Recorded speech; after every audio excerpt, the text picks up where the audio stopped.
Намайг Баян сумын ахмадын хороонд баяр зэгтээдэг.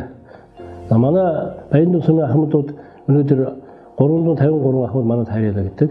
Бид үйл ажиллагаагаа сайн явуулсны үр дүнд 2017 онд улсын тэргүүний ахмадын хороогоор Дорн аймгийнхаа хэмжээнд хамгийн түрүүн сумдаас шалгарч өргөмжил шагнал авч одоо бас ажиллаа сайн хийж байна.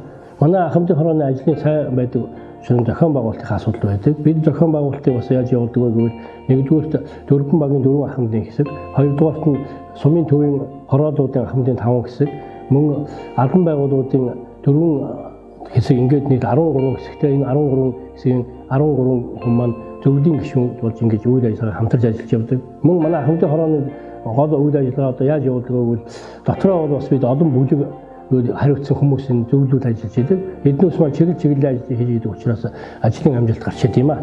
Жишээлбэл одоо манай ахмадын наран булаг хамтлаг байна. Наран булаг хамтлаг бол одоо бас улс даяар танигдсан юм хамтлаг. Манай ахмадын хороонд иргэд байдаг. Үйл ажиллагаа сайн явуулдаг. Мөн одоо наран булаг хамтлагаас гадна чав харвааны бүлэг гэж манай хамтлаг одоо 17 оноос үйл ажиллагаагаа явуулж байгаа. Энэ үйл ажиллагаа бол бас сайн идэвхтэй болоод ахмадууд нь бас тойрон хүрээд өнөөдөр олон ахмадууд бас чав харвааны арга хэмжээнд оролцож чөлөө цагаа зөв болгосон өнгөрүүдийг юм болж байна. Мөн дээр нь удаан давал маань ахмадын хэсэг маань өнгөрсөн жил одоо бас ахмадынхаа тоогоор гişүүдийнхээ тоогоор аймагт 1-р байранд орж бид бас шагнал авч ирсэн. Ийм сайн талтай сайн ажилладаг. Мөн энэ дээр бас манай угийн бичгийн бас асуудал хариуцсан бас зөвлөгөө хийж байдаг. Угийн бичиг гэдэг маань Буряду дээр үеэс одоо удамжлж ирсэн ийм угийн бичиг маань ингээ байж байдаг. Энийг бас манай ахмадууд бас үйл ажиллагааг өнгөрүүлж бас аймагтаа бас төрүүлж бас гавьяа шагнал авч ирсэн. Мөн одоо миний хариуцсан ахмадын хорооны зэрэг мөнгө хөндлөн бүлэг гэж байдаг. Энэ бүлэг маань бас үйл ажиллагаа сайн явуулж байгаа. Энэ яадаг вэ гэхээр 16 ахмад нэрээр бид сар болгон 10 мянган төгрөг цуглуулад тэгээд буцаагаад нэгэндээ баг хүүтэй дээлж нэгнийхээ амьдралыг дээшлэх ерөнхийдөө ингэж ажиллаж идэг. Улаанбаатар хотын хүний эрх төвтэй бид хамтарч ажилладаг. Эднийх бас манад хөрөнгө оруулалт хийдэг. Одоо манай бүр холбооны хэмжээнд бүр сумын хэмжээнд очсон ийм амжилттай ажиллаж байгаа юм аа. Бид хамтраад бас ногоо зүгээр байдгүй ногоо цагаад харьдаг. Малынх нэгнийхээ авч мал ноос моосыг авч жишээтэй одоо хамтарч ажиллаа хийдэг. Энэ бас сайн үйл жишээнүүд нэг юм аа.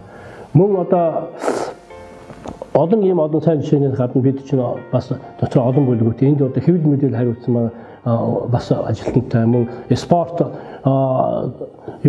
биеийн тамирын арга хэмжээ хариуцсан ажилтнтай мөн манай дэргэд бас бэлтгэл авчрын зөвлөлгээд бас сайхан зөвлөл ажиллаж идэг. Энэ манай бэлтгэл авчир ахлагч нар хамрагдаад бас 3 сарын 18-нд чинь бид их том арга хэмжээ зохиоод ингээд сайхан ажилладаг.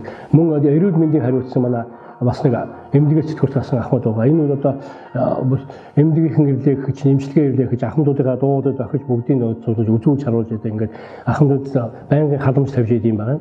Энэ жишээтэй одоо бас олон ингээд харьяасан бүлгүүд хуваагдаж ажилладаг учраас манай ажил бас үр дүнтэй сайн явд юм аа. Ер нь энэ 2016 оноос хойш одоо 4 жил бид сумын засаг даргатаа түүний багтаа хамтарч ажиллаж байна.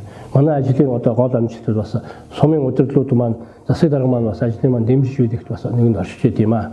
Баян сумын ахмадын хороо 2017 онд хөдөөгийн сумдуудаас анх удаа улсын тэргүүний ахмадын хороо хэмээн өргөмжлөгдөн ажиллаанд өгнүүлсэн.